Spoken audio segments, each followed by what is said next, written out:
HSBC profits plunged 65%. Let's have a look. Hello everyone, Florian.Heise here and welcome to another episode of HeiseSays. Grab your stein of coffee and let's have a look at this article from Yahoo Money that was sent to me by a viewer.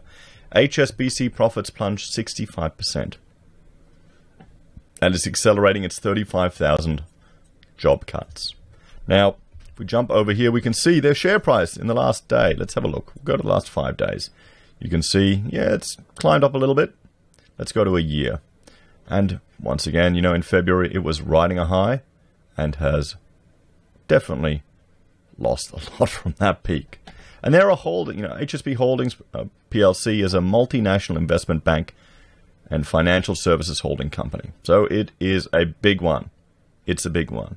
The fact that they're cutting 35,000 people is concerning, and their profits plunge 65%. Well, what does that tell us about the banking industry? More and more people are concerned about, well, just the legitimacy of their bank, if their bank is at risk. We've heard about, you know, bank runs happening for some of the smaller ones in China. We've heard about in Germany. Large deposit holders are concerned about their money in the bank. And we're seeing this manifest in more people move to PMs, precious metals. The coronavirus crisis has worsened tensions between the US and China, dealt a double blow to HSBC. During the first half of its financial year, with pre-tax profits plunging 65% to $4.3 billion. The figure for the first 6 months to the 30th of June came in well below the forecasts of analysts who had predicted the UK's largest lender would pull in $5.67 billion during the period. So that's one of the important things, is when the forecasts are off, when the analysts are off. So the market tends to price in what the forecasts are predicting, and any sudden changes, well, we're starting to see that in the price, aren't we? The Asia-focused bank said on Monday that its financial performance was impacted by the coronavirus pandemic, market volatility, low interest rates, and increased geopolitical risk. While HSBC is Europe's largest bank by assets, the London-listed bank generates around half of its revenue in Asia. The first 6 months of 2020 have been some of the most challenging in living memory due to the pandemic. Much of the global economy slowed significantly, and some sectors drew to a near-total halt, said Chief Executive Noel Quinn on Monday. The bank said that revenue during the first 6 months fell 9% to $26.7 billion.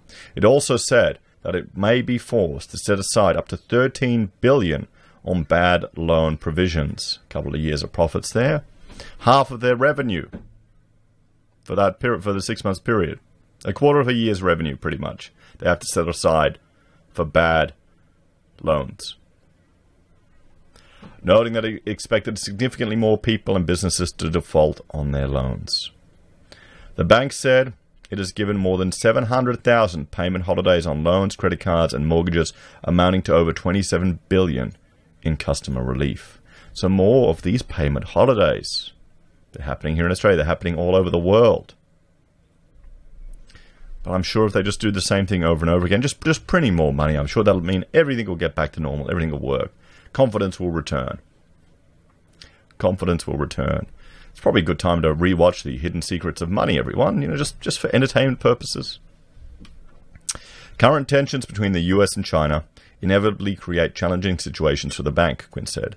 The bank, which is one of the main conduits between Western capital markets and China, has faced staunch criticism for its public backing of Hong Kong's new national security law, which criminalizes criticism of the Chinese Communist Party. Well, I mean, why would you be surprised that a big bank would be supporting authoritarian rule? It's easier for them to get money. We will face any political challenges that arise with a focus on the long-term needs of our customers and the best interests of our investors. The bank said that it expects lower interest rates across the world, ushered in by central banks hoping to cushion economies from the economic effects of the pandemic, to put increasing pressure on its revenue. Now, here's the question. What happens when central banks want to cushion the blow? What happens every time through history? Don't they end up making it worse, everyone? Don't they end up making it worse? HSBC is expected to, or they make it worse and make it longer and more painful. Sounds like other methods, doesn't it? Other methodologies.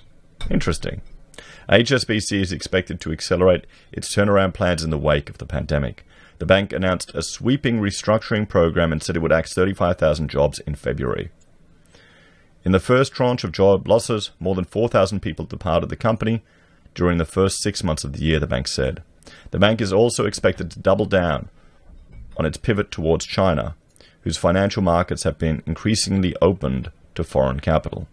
Referring to the increasing tensions between the US and China, HSBC noted that there was a need for a bank capable of bridging the economies of East and West. We will face any political challenges that arise with a focus on, he said the same thing before. The bank said while its financial performance would continue to be affected, it's repeating itself there. So there we go. There we have it, guys. What do you all think about this?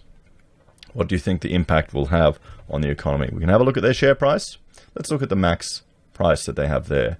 So the max data was around 213, peaked in January at over 1,000, and now we're sitting right down at 325. And that's just from, when is it from? 95.